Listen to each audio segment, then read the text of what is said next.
It's a beautiful day in the neighborhood. It's a beautiful day in the neighborhood. Won't you be my neighbor?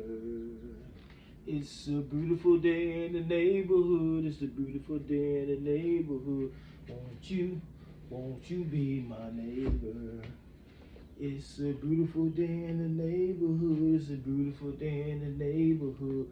Won't you be my neighbor? Hey, what's going on, man? It's the one and only P King Diablo, aka How I Want the P Boy. Welcome to another episode of Let's Talk About It. Today we're gonna talk about R. Kelly. And the reason why I want to talk about R. Kelly, not for the crimes that he's been accused of allegedly. I want to talk about the fact that the prosecutors have sought out his earnings on his royalties. And that made me want to think about some things. Like, you know, Master P sold his royalties. You got Future, Lil Wayne. You got a lot of top brand celebrities that are selling their royalties lately. It makes me want to think, is R. Kelly locked up because he didn't want to sell his royalties? Because when you think about royalties, you talking about forever payment. You talking about a guy like R. Kelly who got hit after hit after hit. So you talking about forever. You know what I'm saying? His estate is gonna forever be paid. So let's talk about that. You know, I look at the crimes that he's been accused of. I don't agree with the crimes. You know, I don't agree with men preying on underage women or whatever, underage girls. I don't agree with that. But I don't want to fool myself to think that those prosecutors really care about those underage so-called black females. I don't want to fool myself into thinking about that, into thinking like that. What I would say is that R. Kelly got a catalog out of this world. I mean, only person I think that can stand next to him is a guy like Babyface or somebody like that has a catalog to that extent. So when we think about a guy who can't read but took care of his business, evidently R. Kelly must have took care of his business. Why I say that? He owned his catalog. He owned the royalties, you know, to his stuff. He owned the masters to his music. To me, that's taking care of business. You look at a person like Patti LaBelle, they saying she need to sit down, she too old, but she can't sit down because, to my understanding, I think I read years ago that Patti LaBelle don't really own too much of her stuff. So she got to keep touring in order to make money. But when you own the master to your stuff, you don't have to keep touring until you're 100 years old.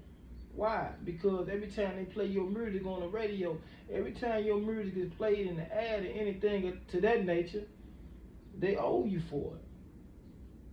They owe you. You get paid money. Every time Sports Coliseum or anything wants to play your music, they owe you for that. So when you look at that, when you look at the fact that you get paid every time your music is played, no matter what situation, you know, it's called for, in the club, in the elevator, wherever, you get paid. So let's think about a guy like R. Kelly. Hit after hit after hit after hit. Chocolate Factory. TP2.com. You know what I mean? You talking about hit after hit.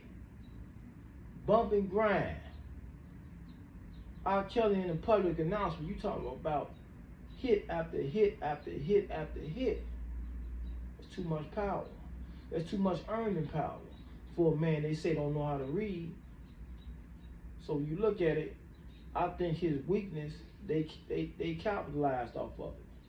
Now they have sought out $500 and some odd thousand to pay to the victims. And where did they get this money? From his royalties.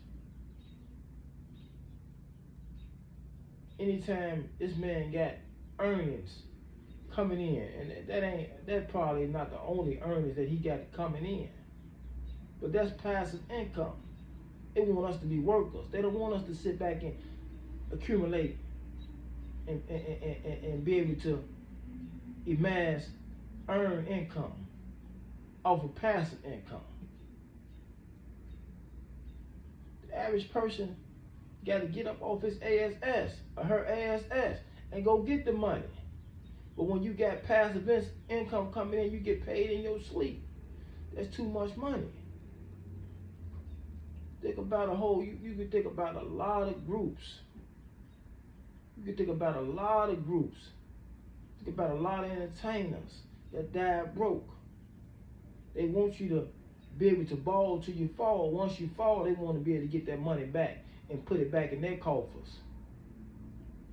So when we think about an individual like R. Kelly, James Brown, Red Fox, and the list go on and on and on, you have to ask yourself,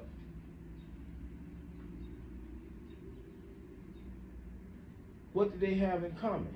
They all had hits. Many of them died broke. R. Kelly's still alive, and I hope he can reverse his situation. Not that I agree with what he's been accused of, but financially, I hope he can reverse his situation. Why?